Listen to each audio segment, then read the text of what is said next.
Well. Hello, everyone. Hurricane H here with our dear guest, Dr. Heim, all the way from the land down under. This is your Climb to Your Prime with Dr. Heim. We've we've skipped a couple of months, Doctor, right? I mean, I now take full blame for it. Yeah, it's been a while, Hurricane, but then coming back together and doing this show again is just that much sweeter, and we'll enjoy it that much more, and we'll get back into the groove that we always want to be in. Well, listen, circumstances did happen, Yeah. and unfortunately, the last Friday of the month, it just was not available, for us to do this. But some things happened though. I mean, the Resilient Relationship Show has started, talk show on the radio, featuring none. Yes. So thanks very much, Hurricane. Thanks to your radio network, Dr. Caroline Heim and myself are here. At the moment, we're doing it monthly, and it's the Resilient Relationship Talk Show. And we're talking about all relationships, from love relationships to friendship relationships, long-term relationships, and even relationships with fellow students and work colleagues.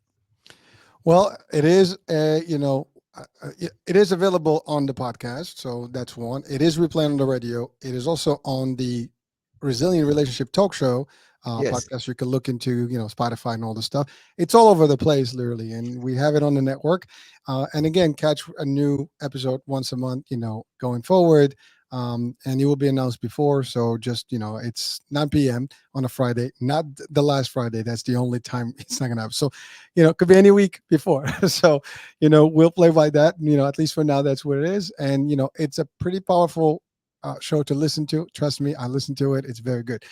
Not good. It's excellent, actually. So let me just be clear about that. And by the way, I'm not saying this because Doctor is with me. I really believe in it. We've done quite a bit of work on it, and it's a lot of information that is valuable to anyone watching and listening around the world.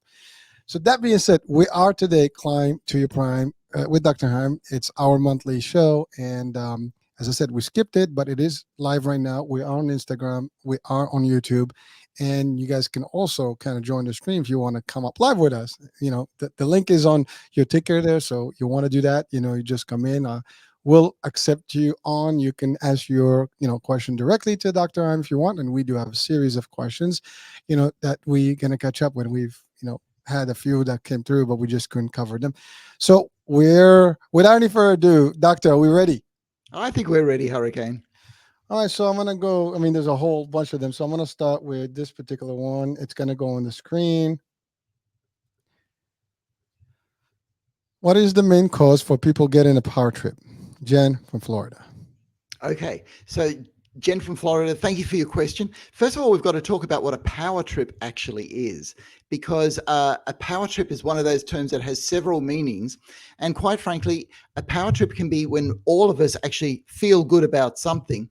But when we use it in a negative sense, when we say that people are power tripping, or they're full of themselves, or they're going over the top, feeling more filled with self-importance, there's a few things. Okay, so Jen, you asked what the main cause for people getting a power trip is. I'm not sure that there's a cause for people getting a power trip. It's a combination of something happening in the world and something happening in ourselves. So we all have what's called self-esteem when we feel good about ourselves, or some of us have low self-esteem where we don't feel good about ourselves. A power trip is when we feel good about ourselves, but we use that to start lording it over other people. When we're feeling so full of self-confidence that we think that we can start to tell other people what to do. And so you might have a boss that goes on a power trip. So a boss may say something like, I want you to get this done, I want you to get that done. And it's like this boss is throwing her weight around for no reason except to lord it over you and other people. The cause of that, it may actually be something bad that's happened to the boss. It may be something that's going on in her life that's causing her to compensate for other things that are going on. But there's a whole lot of things in that, Jen. Just let me say that we're all capable of having a power trip, and it feels good for ourselves, but it may not always feel good for other people. And sometimes if you're in a relationship with somebody who power trips, so in other words, uses their power over you a lot, that can move into dangerous areas. It can move into abuses. And what we like in relationships is for the power balance to basically be equal. Now, two people will actually find that, but every now and again, somebody will want to assert their dominance on another person. I hope that answers your question, Jen. It's a very interesting area, power trips, but it's got to do with an interplay between what's going on in ourselves and out there in the world. Well, thank you, Doc. Well, so I can tell you I was guilty of that a long, long time ago, and it is something you learn somehow through. I guess you capture it through mentorship in a way, or through your environment. So when I started my career in the insurance space and became a manager, and I don't call myself at the time a leader because I wasn't already quite a leader because I was just in the role of management. And I had the set of circumstances where my boss kind of like was a little bit of you know um, more of a like power driven, like we got to do this, we got to do this, and so on and so forth. So to me, to impress him and get the job done and not lose my job, I kind of took that literally, and I started kind of using some of that, and until I realized that that was not me, and that was not a drive, and it was not something that it was not necessary to even go there and have that I'm the boss, because technically you are in the role that you're in. People know that. You don't have to prove it to anyone. So it was an interesting phase, and it was a small time in my life. So after that, as I became more mature in my leadership, now I became more of a leader. I've trained people, and I say it to this day, people get it because they think that I need to prove that I'm the lead. I'm the boss. Basically, that's what it is.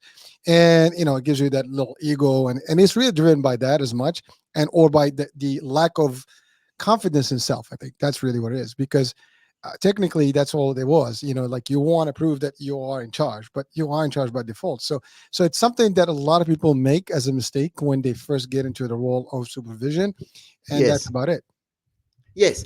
So that's right there, Hurricane. You articulated the combination of what goes on in the world and what goes on inside ourselves. Because what goes on in the world is you've been promoted to a managerial position, you've become a boss or some sort of a leader, and that feels good. And quite frankly, there is something to power tripping that feels good. Okay. And we like to use that energy to get things done. And it is actually useful. But I'm going to go into the brain to let you know how this becomes a problem, because each of our brains uses itself as the center of the universe. We all organize all the information that we get from the world in regards to our brain. So our brain can only be sure of one thing, that it itself exists. And so in a sense, in that, our brain is the center of our whole existence. But with that, you can see the problem already. If you actually believe that you're the center of your own existence and you actually live that way, you're actually going to put a whole lot of people off and start making mistakes, because each of those people have a brain that also believes that they are the center of the universe. So as we mature, which is something that you said, Hurricane, we come to realize that we're actually one of only many, many brains that have to get on together in this life. So if you take the workplace situation, we are all people there together, but we're there for a purpose. And the idea of being in management is that you can bring out the best in people so that we can together bring about a purpose. And even in the brain, this happens when you actually get that feeling of togetherness. So these days people say, oh yeah, we hope that they're a team player. Why do you want team players in at work? Because when you build a team, you're actually able to feel a sense of belonging to an organization, and that releases beta endorphins in each of the brains so that we all feel that we're part of something bigger than ourselves, which actually leads to more productivity. And in the workplace, that's what it's about. It's about being productive and being effective together as a team, even if there are managers there. And you're right, doctor. Thank you. And frankly, it didn't take long for me to realize that was Yeah, not yeah. the protocol that you're supposed to be. And from that point on, I've trained leaders, and I really talked about this a lot in training, especially train management. Is that and I believe there is a boss and a management and a leader are multiple different things. They're not the same, and really, it's more of, as you said, you build a team. You're part of the team. It's really, you're only as good as they are, and so on and so forth. So you can't do it. And the other thing I was going to add is that I think, unfortunately, the power trip is not just when you're in the business, aspect. I mean, Yes. if you give someone a security, guard, role Yes. in a venue, they become, they want to, use power and authority. I think there was an experiment that, when they had, folks that were common folks that, given the role of inmates, and I think Yes. so that experiment really showed exactly, like, anyone, you give them a uniform and a role, and they just convert into that role, and they become whatever that is. And if it means authority, and you are challenging that authority, I think people tend to use that power, and they get into an excessive power trip. Yeah, you're so right, Hurricane. And the study that you're referencing is the Stanley Milgram uh, prison experiments at, I believe it was Stanford University in the 1970s, early 1970s. Very controversial findings because, on the one hand, it revealed a part of our character that is actually very distasteful.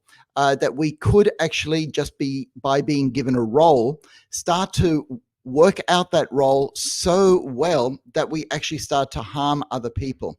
And that's something that we have to keep in mind in ourselves, that although we like to think that human beings are all towards the good and the loving, there is the part of our hearts that can go towards the evil and the darkness.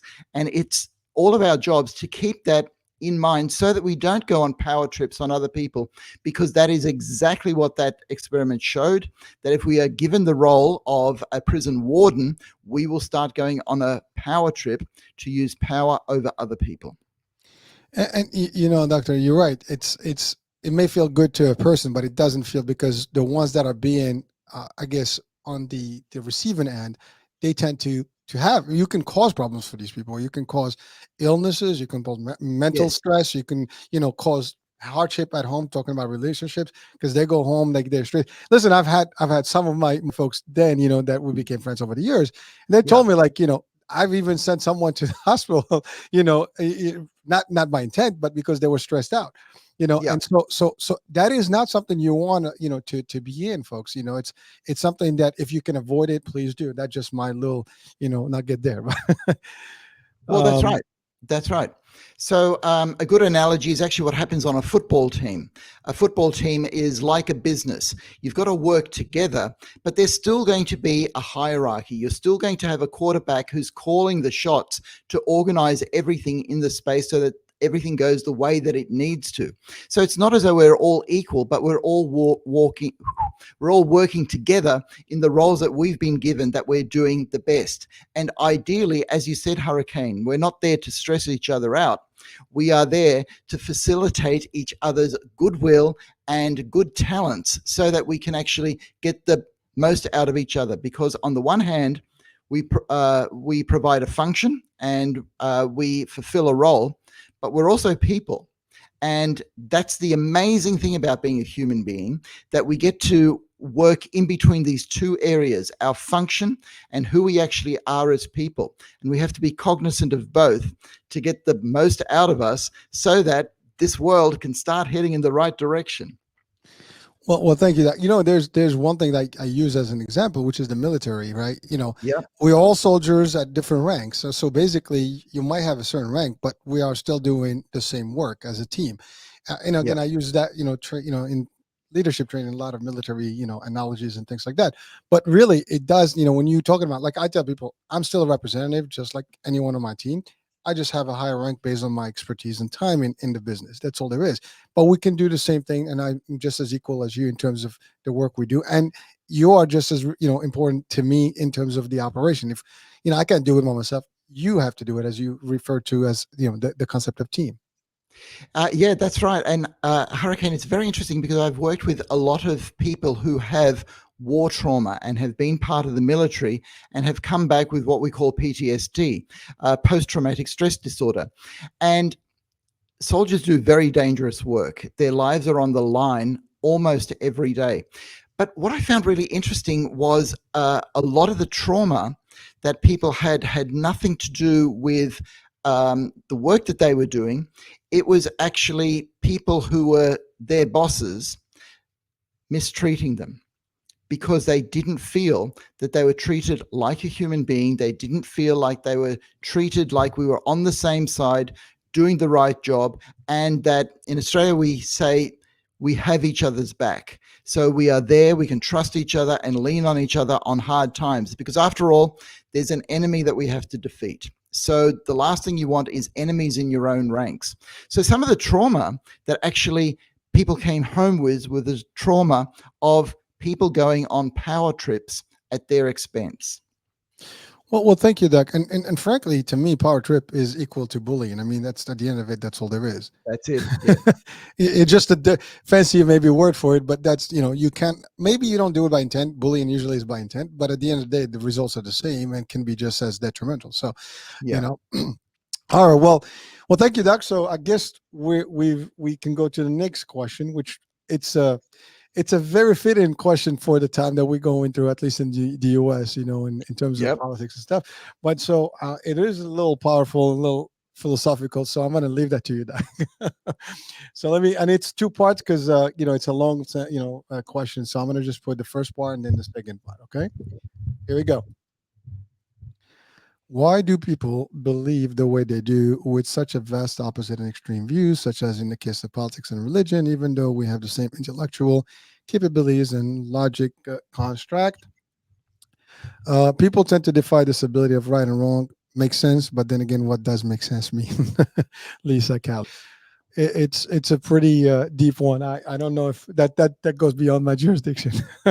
Okay, so Lisa from California is basically asking why we're so divided and why we're becoming so entrenched in views. And so I'll actually talk to the first part of that question first, because we are going into an election time, and all right, so there's a tendency to think that it looks like we're going to get the same two candidates as we did 4 years ago. So what's going to happen? If we're all so entrenched, we're probably all going to go with the same voting pattern that we had before. All right, so we do have studies on this, Hurricane, and we do have social psychologists that have gone into this, and it is one of the problems of social media. Because what happens is that we all have our beliefs in our brain, and I'll get to that in a second. But social media has become so strong, and ideas get onto the internet so quickly and are discussed at such a rapid pace and so thoroughly, and they are presented in such a way that we look in terms of right or wrong. So it's almost like good or bad, 100% or zero. You are either on this side or the other side. And if we all actually used our intellectual capacities, as Lisa sort of suggested that we do, we would actually see that there is no candidate that is 100% right, that is 100% good, nor is there a candidate that's 100% bad or 100% wrong, that there are different shades and gradations in between all of that. However, when we get onto the internet, we get ideas that are presented to arouse our emotions. And our emotions start to persuade our intellect that the facts are a certain way. So what we're looking at in the brain is the limbic system, which is the seat of our emotions, being aroused by images and ways things are portrayed. And that influences our frontal lobe thinking. And our frontal lobe is supposed to be the seat of our reason and our intellectual capacities, our planning, our judgment, where we can say, let's just think about this before we make a decision. Now, I've got to add one very interesting thing about the frontal lobe. You see, our beliefs are stored in our right frontal lobe, and our actual logic and objectivity is stored more in the left frontal lobe. That's a whole new thing, the difference between the left and the right brain. But just to simplify things, that's what's going on. And here's what happens. When we have a dilemma, when we're not sure about anything, our brain, for all of us, the most objective scientists included, will all go with their beliefs in the right side of their brain. So, in other words, our brain are always looking for things that will confirm what we already believe, which means that if you're a right leaning person, you're going to start, your brain is going to look for things that will confirm your position. So you will go further and further right. Whether when you're a left leaning person, then your brain will look for things that'll confirm that, and you go further left. And when you do this over years, over a large population like the United States, through an amazing tool like the internet, you end up with this divide between left and right that looks like it's getting further and further apart. All right, I'm just going to take a bit of a break there, Hurricane, and let you come in there and comment. Well, again, I mean, it is pretty interesting that, it's amazing how I always say this. I love when you break it down to the chemicals and the brain, and how the functionality of the brain, because that's something we almost like, oblivious to, because as normal people, right? But Yes. there's a lot of function, and you're right. There's a lot of influence that we have, and I do have a few other social media questions that are coming up, but really it does have an impact. And as you stated, what we have today is going to be a very interesting race, because it's the same candidates. Everything is probably going to be the same. And you're right. I mean, the tendencies are going to be the same. If I voted for the same guy, in a previous, election, there's a good chance. Now, could there be a change in the heart, concept, where I want to shift because I'm not happy, or the things weren't delivered? That's a possibility. But I mean, it's going to be a playful, next few months, like, to say the least. It is. And I suppose through this, we can go to the second part of Lisa's question, which had to do with, look, we've all got intellectual capacity. Why don't we actually use it? And for all of us, particularly in a time coming up to the election, and there's already been events which have clouded what's going to happen in the election, where we need to monitor what's going on with us emotionally, so that when it comes to our intellect and looking at what the issues actually are, and what would actually be the best way for America to go forward, that we actually understand that we are being manipulated. For example, there's a lot of commercials that manipulate us through fear. Okay, so let's say fear about climate change, fear about other people coming into the country, fear about the economy collapsing, fear about this and that, and all this fear activates our amygdala, which is a central pin in our um, limbic system. Now, when that is activated, it clouds our thinking in our frontal lobe, because we don't like being fearful. We hate being fearful, so we will do what we can to alleviate that. So that's one of the prime mechanisms that people on the internet use to manipulate our thinking, by fear. And there's plenty of others, Hurricane. There's love, there's security, there's our want for fame and money, and all of those can be manipulated like levers to influence the choices that we make. Well, doctor, we've had quite a bit of fear over the last few years. I mean, with the pandemic and everything, there's quite a bit of both sides: the fear of, the fear after, the fear of, all the stuff that came after. And you're right. There's quite a bit of that creates that panic mode, and maybe drives a reaction, as you've stated in multiple times.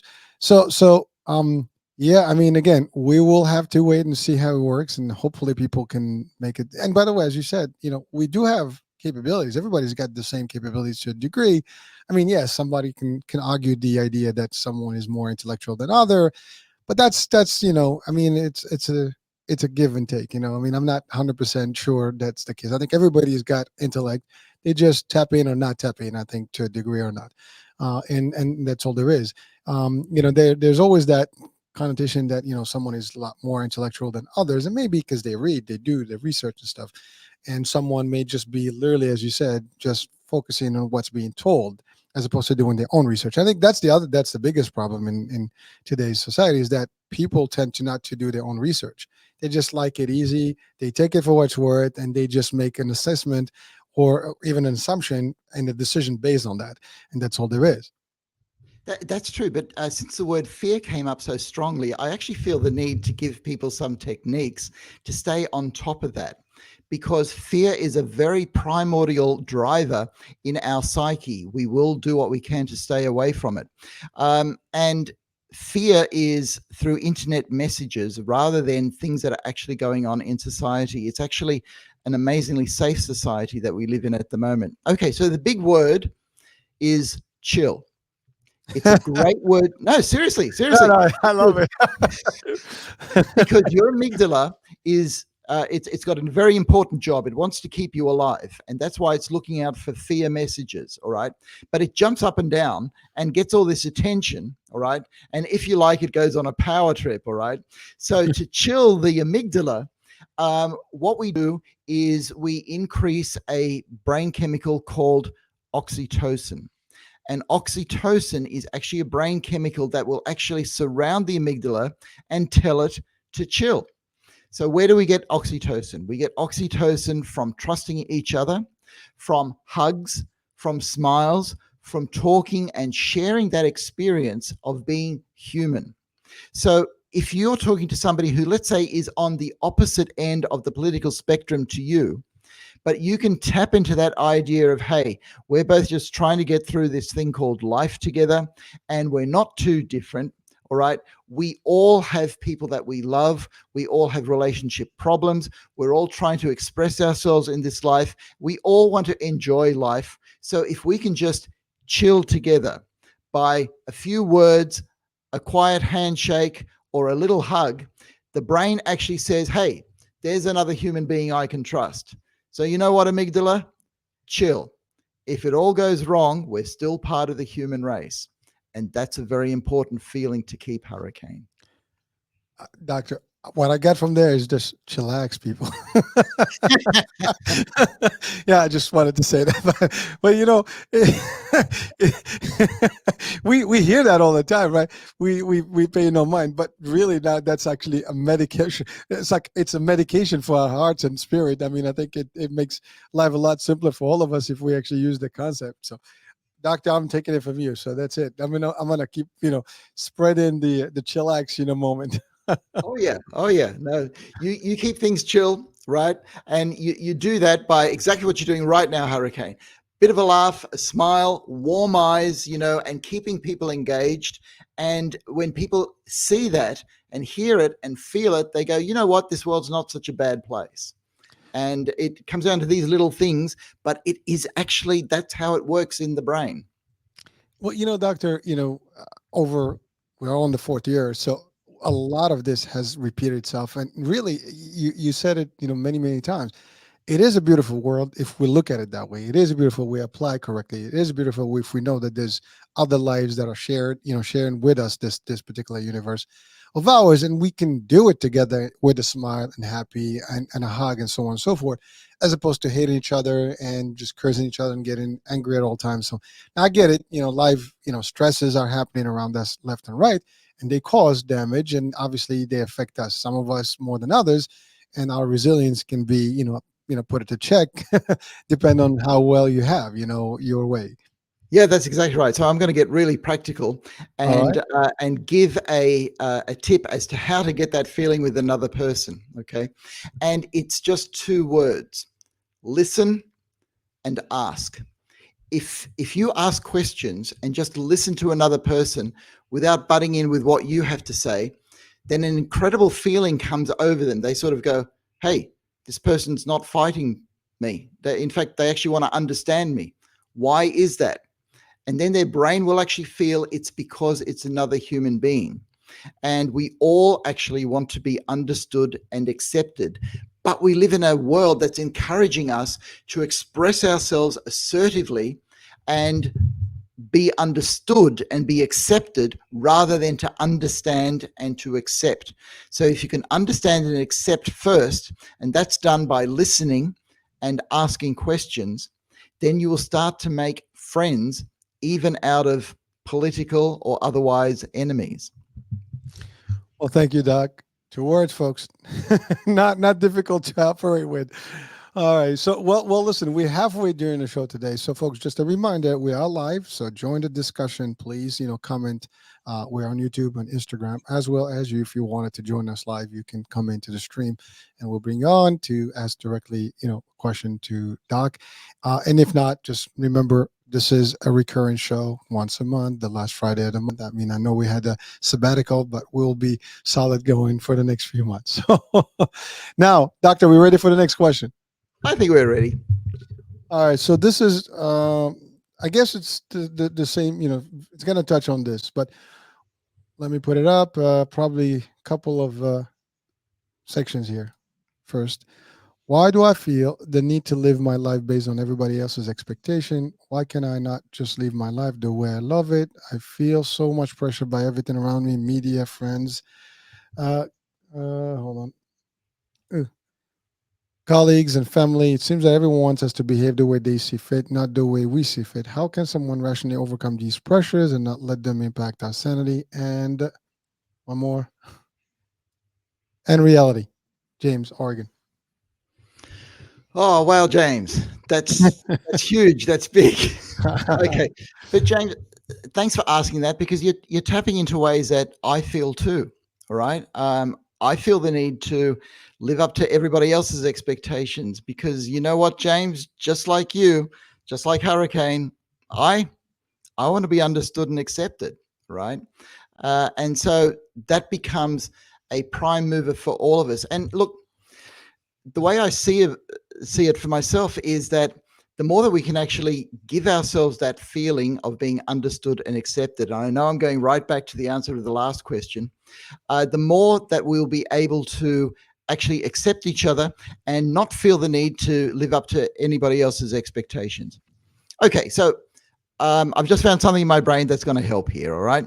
My brain does this occasionally. You can be judged for what you do, but you can't be judged for who you are. Right. So, me, I'm a doctor. All right. And I got to put out the goods. I've got to do the right thing. So, Hurricane, in what he's doing, he's got to do the right thing. And whatever your function is in life, you've got to do what's asked upon you to do. But that's not you as a person. Excuse me. So people will be judging our work, whether it's good or bad, or it could be better, improved, all of that. There's nothing wrong with that. But that's not judgment of a person. When it comes to just sitting down and having a drink with somebody, a tea or a coffee, or just having a chat with somebody, you want to enter that space, or at least I do. I want to enter this space where I'm a human being, just like somebody else is. So you just leave your functions aside a little bit. Boy, we're tying things up here, Hurricane, a little bit because it actually ties into the idea of people going on a power trip. Okay, and all of us are capable of that. I'm certainly capable of it, and I've got to keep it in check. That I don't go around putting my expectations onto other people, because in a way, that's what a power trip is. You put your expectations on others and not leave enough space for who they are. So the way that I see it, it comes down to balance. It comes down to being yourself. And to be yourself, you've got to let other people be themselves. And what happens then is with listening and asking and understanding and accepting, hopefully, we get to a world where it's okay to be you because it's okay for everybody else to be who they are. However, when you're at work, when you're doing the study, there are going to be expectations. There's going to be things that need to be done. So you do them. But underneath all of that, you're a person just like the rest of us. Well, thank you, Doc. Well, it's an interesting thing because I mean, it's a lot of us, right? Start early on with these expectations, right? From our Yeah. parents, from our school, Yeah. from your friends, your colleagues, your the kids in your neighborhood when you're early ages. Everybody's got the expectation of somehow, who you should be and not who you are, right? And Yeah. now to more recent, you hear a lot of like, I need to be who I am. I need to express my own way, how I operate, how I want to dress, how I want to feel, how I want to, whatever I want to do. And you see a lot more of that today than probably, 3, 4 decades ago. I think we are better today's society in a way, but someone can also question that. Well, maybe we've gone to the other extreme. So what do we say to people? Because I think there is Yeah. there's a point where we have to be, but then if we go one side or the other, things can go bad, right? If we chew into the other people's expectation, we are subjected to that. If we're too free, we might be completely off the society grid. So how do we Yeah. Yeah. do that? Yeah, no, that's exactly right. So you're talking about the origin of expectations, and you started talking about, first of all, our parents, then we Mm, talk about teachers and other people. But you see, here's the big thing, Hurricane. Over the last couple of decades, expectations more and more are coming from social media and the internet. And we like to think that the social media and the internet are other people's expectations, but it's actually not. It's a beast unto itself. It is something where we have created the appearance of what we think expectations should be. So you talked right there about a big one where we're expected to know who we are and to live out who we actually can be. All right. So, in other words, we're actually under more pressure to be ourselves. And the result of that is we're less able to be ourselves. So there is a distinction that I find useful. And so I just want to share that to see if it makes a difference for people out there. There's a difference between expectations between real people and virtual expectations. So if you look at the expectation that you feel that you're under, and it comes from a screen, it comes from a post, it comes from some form of social media, then it's not real. Okay. Because if you get an expectation, let's say from your mum, all right, we've all got a mum, and mums have expectations. Your mum's expectations is something that you can grapple with. You can talk to your mum about it, all right? You can actually push back a little bit. You can sort of say, yeah, I should do that. But it's a dynamic thing because it comes from a real human being. And so those expectations can be negotiated. And when you negotiate those expectations with the human being, you're actually being more yourself. But so many of us, me included, are grappling with expectations that come to us through social media messages. And I know that it's people who put together the social media messages, but those messages are put together in an idealized way. They're not quite real. They're what we think things should be or that look cool. And here's the clincher, the most important one, ones that are actually going to get out there and other people are going to click on. Okay, which means that they're not real. They actually become clickbait expectations. And mm. again, they tap into our amygdala, our fear of missing out on being part of the crowd, on not being part of the human being. Just having that question, be yourself, who are you, puts so much pressure on. And the answer to the pressure is shut down the screen, just be yourself by being around other people without ever thinking of who you yourself are. You will actually be more of yourself because you're around other people who are trying to be more of themselves. Well, thank you, Doug. And really, as you said, it's, I mean, if let's say I take me, right, I am with my family, and I have to be who I am. Like you said, when we're doing this, we have a certain, expectation for our audiences, right? But in general, in family, I'm just Hisham, not Hurricane, right? Yeah, It's just you, right? You're not a doctor. You're just Doctor. You're a Christian. that's To right. so it kind of changes dynamics. But you're right. Also on the social media, everybody wants to kind of look a certain look or feel a certain way, and or like respond a certain way because you're afraid that, as you said, fear that people are going to look and frown and decide, like, on who you are and what you'll be, or you're afraid that maybe I'm not going to get followers, and that's actually going to tie into the next question. Now we're tying things, as you said, not by intent, it just happening to be that way. Okay, yeah, but before we get to the next question, I'm going to tell a really personal story here because when we started to have children, Mm, I noticed that there's a group of people that end up doing badly with their children. One group is religious leaders. Often they get it wrong with their children. And the other group is psychiatrists because they feel they've got to get it right with their children. And both of those groups of people think that they know all the answers. And if you do that to your children, come across as somebody who's got all the answers, then you're actually going to come across as fake. And so we're doing a bit of it now because, yeah, you're asking me questions and it sounds like I've got the answers, but I'm a person just like anybody else. So when it came to being a father, I decided that I had to let my children know my weaknesses and all the problems that I had as well. Well, maybe not all of them, okay? But they got to see they got to see my anger. They got to see things that I was insecure about. They got to see things that I was unsure of because I wasn't being a psychiatrist. And by doing that, they're able to see that I'm a real human being. And because of that, I think that they've done better. They may tell you something else, all right? But they've had a real experience with a real person, not with a psychiatrist who thinks they've got all the answers. Because in the end, Hurricane, this is just a function for me. This is out of the learning that I have done and the study that I have done and the people that I have taken care of, but it's still just a function. Part of me is very different from this, just like you, Hurricane.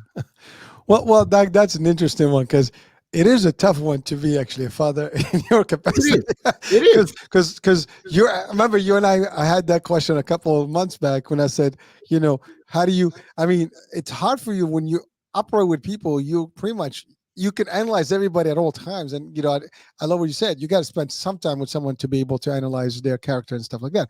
But at the end of the day, when you talk to a psychiatrist, this happened to me in my first show, like, with a psychiatrist.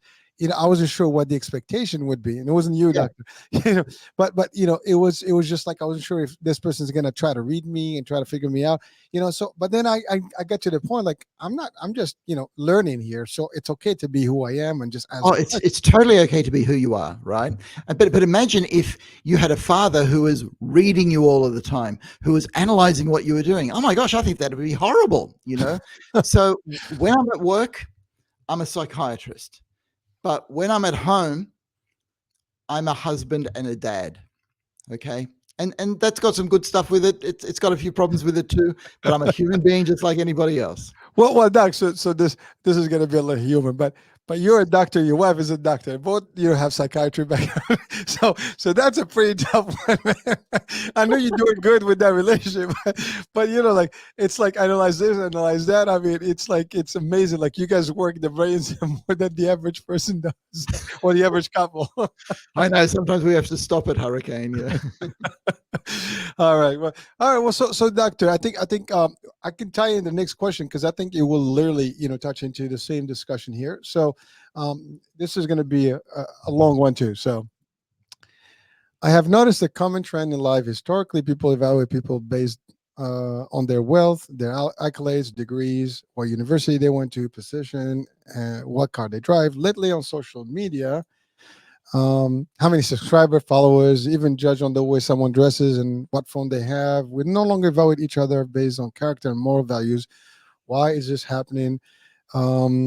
Is there a psychological process that is behind this everlasting phenomenon? Is there a rationale behind it? Damien, New York. That's a long one. Okay, it's a long one, but it's actually a very relevant one because it does tap into what seems to be the theme of today. Well, for me anyway, Hurricane. And the theme is sort of, who are we really? How can I be myself? Okay, so there's a few things. Firstly, so what Damien was talking about there is it's like we want to give our CV, right? And when somebody asks you who you are, you actually don't want to give a CV or a resume or the things that you've done. And traditionally, there's been a problem with people seeing who they are tied up with what they do, right? And look, in the hospital that I'm working at the moment, they've got these lovely posters that says, I am not just a nurse. I am also a husband. I'm also a teacher. I like going for bike rides, and I can play the flute as well. So all of us are not just our functions. What they don't write on there is I lose my temper occasionally. Sometimes I feel really bad. I get lazy and all of those sort of things. But that's all part of us as well. And I suppose we live in a society, and I'm actually not sure if it's gotten worse. Because even in the Middle Ages, what counted was your rank, where you are socially. It's just that we couldn't move as much in the Middle Ages as we could now, whereas now we can all apply for jobs or try to change. But it's the same old problem.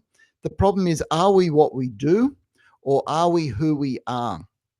And so we're making this distinction to keep apart what you do as a person, because because you've got a degree or you've achieved something in life, that doesn't actually make you a more valuable person.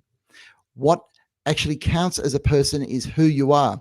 All right, so I'm going to go back to Marcus Aurelius, who is a Roman emperor from the 3rd century, who said, look, I'm an emperor, and last week there was a baby that died at 3 months old. We are equals because we were both part of the human race. And he knew that he would be remembered because he had all the accolades and the baby wouldn't be remembered. But he tapped into something that's important for all of us, and that is we are all part of the human race. And in the brain, this feeling of being part of the human race, feeling belonging as part of the crowd, is mediated by the brain chemical beta endorphin. So when we laugh together, Hurricane, or when we're in a group, or let's say you go to a sporting event and you're there cheering your team on, or you're in the mosh pit of a concert and you feel, hey, I'm part of something. That's all mediated by beta endorphins. And it's that brain chemical that helps us feel that we are part of the human race. So, Damien in New York, whatever is on your resume, on your CV, the most important thing for all of us is being part of the human race. And that means being able to work, but also love and play. Well, thank you, Doc. Well, so here's the thing: a lot of people judge people for what school they went to. This is real. I mean, It's people very will real. will Very look real. down on you if you know. There are people that ask you like, "What kind of education do you have? What Yes. school did you go to?" And they look at like, for example, in the States, if you haven't gone to one of the elite schools, you kind of like out of luck. Like people will look down like you're not smart enough. I mean, Yep. it's just a fact, right? And actually, that's around the world too. Like you go to a Yep. certain school, you get a little bit of maybe like a cloud, right? As opposed to if you went to a community college. And now again with today, I mean, maybe that was true years back. Maybe it's because now with the knowledge that's available to us, I mean, we talk about social media, but there is information that's available to everybody on their palm. I mean, through the Google and all these search engines and even YouTube. I mean, you can learn quite a bit. I mean, podcast world alone can teach quite a bit, right? Now, there are lectures, and you can, look it up any way you want, but you can ask Chat GPT, our dear friend Chat, can give you information, right? So, people are still judging people to a degree as to, what they know, how they know and stuff. Now, at the end of the day, I mean, sometimes I think about it, like, someone comes on let's say on Instagram or social media, right, in general, right? And they put some information, well, they just did the research. They might be an expert in it. They do it. I mean, you and I, we're talking about this. You have some expertise. I have, mine. You have yours, and we just share with people. Now, that's all there is. We're not better than anybody else. Someone can just have the same information somewhere else, right? But people will still look and try to put that correlation. Like, well, this one is super smart. This one is not. This one is. Sometimes they even go down to idiot and maybe cursing or insulting people. And it's really demeaning to someone when you kind of ask them that question, like, or sometimes they even, I can tell you, someone asks, like, what is your ethnicity? Where you come from? And he's like that's supposed to be, make you less inferior or something, and that can tie into race and all that stuff. But the fact of the matter is, it's not true, but historically we've had class systems, and today is just different. I mean, like in this particular example, well, someone with 10 million followers as opposed to someone who's got 100 followers, right? Now here's the thing: some of the content, of some of these folks may not be as valuable at all, but it's just entertaining. And some of the people that may have less following, they might have super knowledgeable information and resourceful stuff, and nobody's caring about it because they don't want that. So it changes dynamics in our society today, unfortunately. And how do we balance it? That's a problem. I think that's a big one. We're not going to solve it, but but in your opinion, how do we at least maybe tackle some of it so we can get over it, get beyond it? Okay, that's really good, Hurricane. And what you're saying is right. And um, maybe things are worse today, but I think because human beings are still the same that they were thousands of years ago and have the same brain and the same will and the same desires, that we're actually coming up against the same problems. But we now have this thing called the internet, where it's like it's laying bare things a lot quicker and for us to see. So, okay, so we're going to get into an area where we're actually going to be judging people who judge other people, okay? Because that's part of what's happening. Well, how are we going to do that now? We're just All right, falling into the trap. all right, okay. So if you were to marry somebody, okay, um, you you won't be looking at their CV, all right? You won't be impressed by what place they went to study or how much money they earn or all those sort of things. Look, some people may be, but the thing is, rather than be impressed by what somebody has done, the aim is to be touched by what somebody is. And the people that really touch us in life are not often the people who are impressive. Sometimes you'll come across a homeless person who looks you in the eye and will have genuine gratitude there. Or you will meet somebody with genuine humility, or somebody who is genuinely there to help other people through what they're doing. And they touch us, they touch our hearts because we feel who they are on the inside rather than what they have achieved on the outside. So, if we actually believe that what's inside a person is more important than what's on the outside and what we achieve, then we'd actually need to live that way. All right. This is what I mean. Okay. We may think that there are some people with thousands and thousands of hits that don't deserve it. But if we really worked on what was on the inside, if we only got 2 or 3 hits or no hits, we'd actually be okay with that. All right. But there's a part of us that actually wants the thousands and thousands of hits, right? It's like playing a football game. You play football to win. And if you lose too much, you go, we're not doing too well here. But the thing is to play games that are not competitive. So I'm going to go back to my boys when they were very young. We used to go to the beach and we used to build sand castles. And we used to build these sand castles, and sometimes a wave would swoop it down. But what we did is we went, oh, and we laughed a bit and we cried a bit, and then we started playing again. But the thing is, nobody wins at building sand castles. You win at football games, you win at money, you win at business. But if you play games where there's no winners or losers, those games make you feel part of the human condition. So in other words, having a friend is one of those games. All right. You don't want to be competitive with your friend. You just want to spend time and have the friendship continue. And if you can have more people like that in your life, where you just play sand castles, just enjoy the time together. And it doesn't matter if it's a good sand castle or a not so good sand castle, doesn't matter. It's a game where numbers don't count. It's the time and the warmth of experience. Well, thank you, doctor. And I'm listening to you, and I mean, you use the word humble, humility. It's if you're real humble, I mean, that's all there is. It doesn't matter what you have and stuff. You don't, you just gotta be who you are, as you said. And you're right. I mean, this actually happened. Someone asked me, like, well, you got these great shows that are on, and there's not a lot of live views, for example. And this actually someone did ask me. I was like, I'm not doing it. If people, I'm putting the information there for people who are interested. If you want to be watching, please spread the word, and that's about it. If the information is there, someone's going to benefit from it, and we get thousands of downloads, and that's good enough for me. But when the time is right, people will know that this is a good resource. They're going to do it. So I'm not in a rush of getting to that level.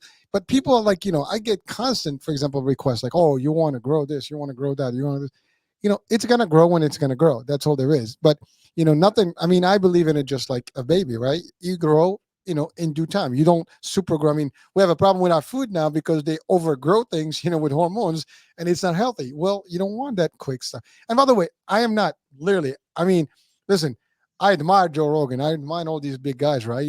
And you know what? They've done the work. They put the time. They're great people. You listen to them, you enjoy those shows, right? And that's okay. I'm not competing with them. I'm just me, right? And that's all there is. And when you have, I mean, that's at least how I look at it. And you're right, doctor. You don't have to worry about all that, because you start worrying about that, then you get depressed for no reason. I That's don't. exactly right. Yeah, there's Yeah, no reason for me. and that was such a good analogy that you used, Hurricane, to say it's like a baby. All right. And the thing is that you're going to love a baby if that baby is really intelligent, really hard work, or if it has a chronic illness, or if it turns out whatever. Okay, you just love it because it's another human being and it's a part of you. So even in what we do here, there is a degree of humility. And the other thing that I want to do, Hurricane, is I don't want to put pressure on people to all of a sudden become humble. All right, because the world is not full of humble people or people who are rat bags or people who are narcissists. All of us have some humility in us. All of us have some generosity in us. All of us have some anger and narcissism in us, and all of us have some rat bag in us.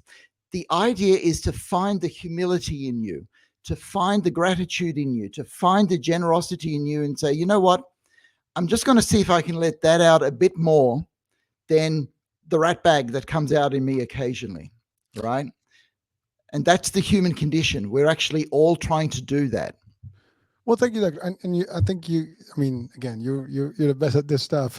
It is a fact. We have all these characters. You're right. I mean, we're capable of bullying. We're capable of doing all kind of stuff, hurt. All the stuff that we can, but we can control it too. We're capable of that too. It's a mindset shift, right? You can look at positive or negative. We love to be there, and you know what? Some people need help to get to that positivity and get into that. 99% good and maybe 1% bad. Sometimes, and again, I think that's varying between one person and the other in terms of percentage. Some people are 50-50, some people are 40-60, and you work one way or the other until you get to the better place. But you're right, we all have it.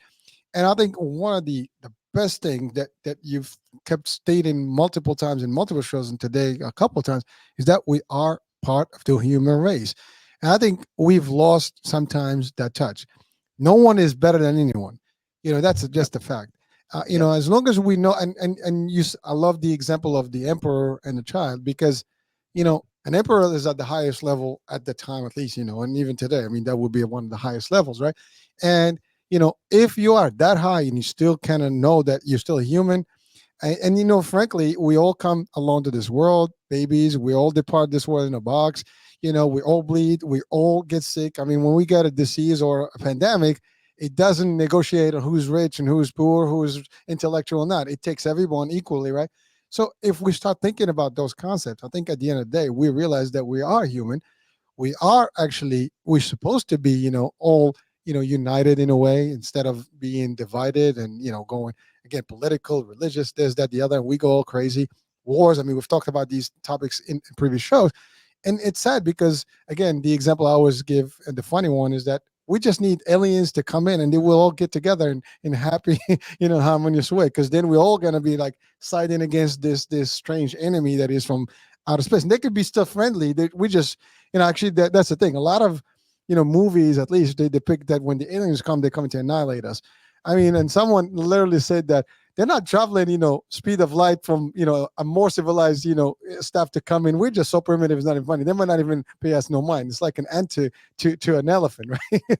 That's right. That's exactly right. So again, I want to give a practical tip because I'm talking about how we can let the good stuff in us come out more and let the bad stuff come down. And people sort of go, well, how the hell do I do that? All right. Because how do I get rid of anger, say? Let's say that there's people out there that get very angry.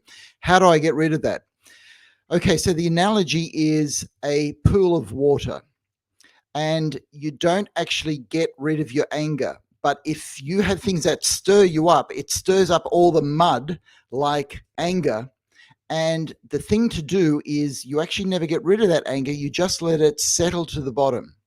And you give it some time to let it settle so that that pool becomes clearer and clearer. Then what comes through is a lot of light and a beautiful, clear rock pool that other people go, hey, that's a lovely pool. But all that's happened is you haven't stirred up the anger. It is just sitting there at the bottom and you leave it alone. Well, thank you, Doc. We just hit our literally hour mark. I Just hit know the hour.